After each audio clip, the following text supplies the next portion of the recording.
kwentuhan. So kanina nga ay naganap ang historic night na LeBron. Ganun pa man sa huli nga ay natalo pa din sila kontra sa Denver Nuggets. Ito nang ikawalong sunod na talo nila sa team na ito dating back to last season. Hindi lang nga talaga nila masolusyonan ang opensa ni Jokic at Murray sa last 5 minutes ng game.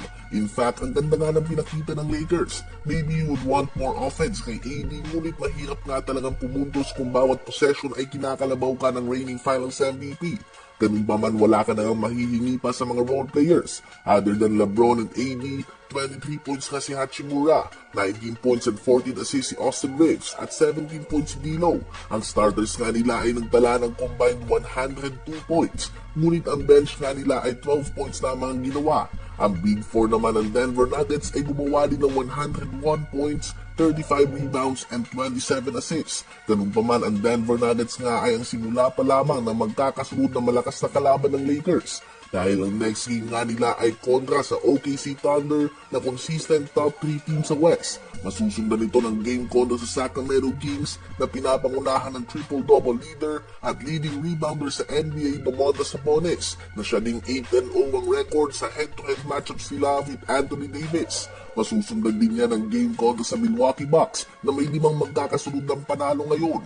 Pagkatapos ito ay may game naman sila laban sa number 1 seed Minnesota Timberwolves. Matapos ito ay Sacramento Kings ulit at susundan pa yan ng Golden State Warriors. So napakatindi nga niya na schedule ng Lakers. 5 games nga ang pagitan nila sa 11 seed Utah Jazz. Ngunit given the schedule ng Lakers, hindi nga imposible na maalanganin pa sila dito. Kaya naman ganun na lang nga kalaki ang naging comeback win nila kontra sa Los Angeles Clippers noong isang araw lamang. Dahil sobrang mas magiging mahirap pa nga ang schedule nila in the following weeks. Sa palagay nyo ba ay ano ang magiging record ng Lakers sa kanilang next 6 games? Habang si Stephen Curry naman ay listed na as questionable bukas sa kanilang game kontra sa Boston Celtics dahil sa minor injury sa kanyang tuhod. Ibig sabihin ay dadaan nga siya sa normal warm-ups at dito ay susubukan nga nila kung wala bang sakit na nakakamdaman si Curry dito. Game time decision nga ito. Sa ngayon ay 50-50 pa nga ito mga kaibigan, lalo na't medyo maaga na ang game nila. 3:30pm nga ito Eastern Time. So sa body clock nga nila Curry na taga San Francisco ay 12:30pm pa lang ang game na ito.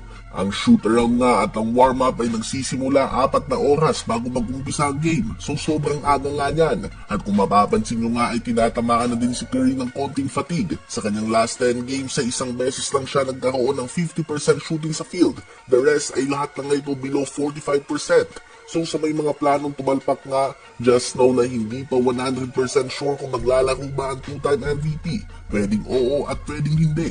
Depende nga sa pain tolerance niya. Kaya ba mga kaibigan, ano ba masasabi nyo tungkol dito?